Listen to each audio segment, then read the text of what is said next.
ഈ സ്മോക്ക് ചെയ്യുന്നവർ ഒരിക്കലും അവരുടെ പ്രിയപ്പെട്ടവരെ പറ്റി ചിന്തിക്കുന്നില്ല, അവരുടെ ഭാര്യയെ പറ്റിയിട്ടോ കുട്ടികളെ പറ്റിയിട്ടോ. അപ്പം ഇവരൊരു പക്ഷേ പറയായിരിക്കും അവർ അടുത്തുനിന്ന് ഞാൻ വലിക്കുന്നില്ലല്ലോ, അല്ലെങ്കിൽ ഇവരതെ പറ്റി അറിയുന്നില്ലല്ലോ. ഇത് ഡയറക്റ്റായിട്ട് മാത്രമല്ല ഇൻഡയറക്റ്റായിട്ട് അവർ അഫക്റ്റ് ചെയ്യുന്നുണ്ട്. ഡയറക്റ്റ് എന്ന് പറയുമ്പോഴത്തേക്കും ആക്റ്റീവ് സ്മോക്കറെക്കാട്ടിലും അവർ ചുറ്റിനുമുള്ള അവർ സ്മോക്ക് ചെയ്യുമ്പോൾ അടുത്തുള്ള പാസീവ് സ്മോക്കേഴ്സിന് ഇത് കൂടുതലായിട്ടും അഫക്റ്റ് ചെയ്യുന്നുണ്ട്. ഇനി ഇൻഡയറക്റ്റ് എങ്ങനെയെന്ന് ചോദിച്ചാൽ നമ്മുടെ എമർജൻസി ഡിപ്പാർട്ട്മെൻറ്റ്, ഹോസ്പിറ്റൽസിൽ എമർജൻസി ഡിപ്പാർട്ട്മെൻറ്റിൽ രാത്രി കാലങ്ങളിൽ വരുന്ന ഹാർട്ട് അറ്റാക്ക് രോഗികളിൽ ഒരു 90% വരുന്നത് സ്മോക്കേഴ്സിൻ്റെ കേസാണ് വരുന്നത്. ഇതെങ്ങനെയെന്ന് ചോദിച്ചാൽ ഒരു പാക്കിയർ, അതായത് നമ്മൾ ഒരു ദിവസത്തിൽ ഒരു പാക്കറ്റ് വെച്ചിട്ട് സ്മോക്ക് ചെയ്യുന്ന ഒരാൾ ഒരു വർഷത്തേക്കിന് ഒരു 10 വർഷത്തേക്കിനാണെങ്കിൽ നമുക്ക് എന്താ 10 പാക്കിയേഴ്സ് എന്ന് പറയും. എന്നാൽ 2 പാക്കറ്റ് വെച്ചിട്ട് ഒരു 10 വർഷം വലിച്ച ആൾക്ക് നമുക്ക് 20 പാക്കിയേഴ്സ് എന്ന് പറയും. അപ്പം അത്രയൊന്നും പോകണ്ട, ഒരു 4-5 അതായത് ഒരു 5 പാക്കിയേഴ്സ് കഴിയുമ്പോൾ തന്നേക്ക് ഇവർ ഹാർട്ട് അറ്റാക്ക് എന്നൊരിതിലേക്ക് എത്തിച്ചേരും. ഇനി ഇൻ കേസ് ഇവർ ഹാർട്ട് അറ്റാക്ക് സ്കിപ്പ് ചെയ്ത്, അതായത് ചിലർ ഭാഗ്യം കൊണ്ടിട്ട് ഹാർട്ട് അറ്റാക്ക് വരാതെ രക്ഷപ്പെട്ടെങ്കിലും ഭാവിയിൽ ഉടനെ തന്നെ ക്യാൻസർ നമുക്ക് പ്രതീക്ഷിക്കാം.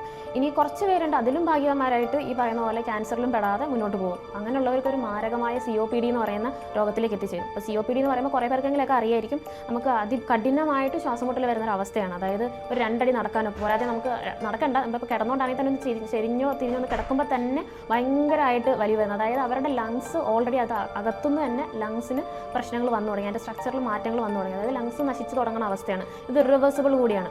അതായത് ചില സമയത്ത്, അതായത് വർഷങ്ങൾ കുറേ കഴിഞ്ഞ് കടന്നു കഴിഞ്ഞാൽ നമുക്കത് നിർത്തിയാൽ കൂടി തിരിച്ചു കൊണ്ടുവരാനുള്ള ഒരു ബുദ്ധിമുട്ട് അനുഭവപ്പെടും.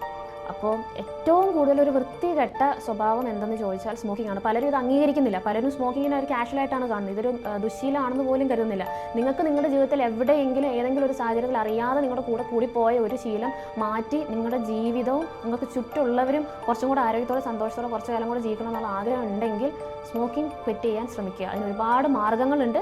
അതെന്താണെന്ന് വെച്ച് കണ്ടെത്തി, അല്ലെങ്കിൽ നല്ലൊരു കൺസൾട്ടേഷൻ എടുത്ത്, അല്ലെങ്കിൽ ഒരു നല്ലൊരു തെറാപ്പിസ്റ്റിന് അടുത്ത് പോയിട്ട് സ്മോക്കിംഗ് എത്രയും പെട്ടെന്ന് നിർത്താനുള്ള ഒരു ഇതിലേക്ക് എത്തിച്ചേരുക.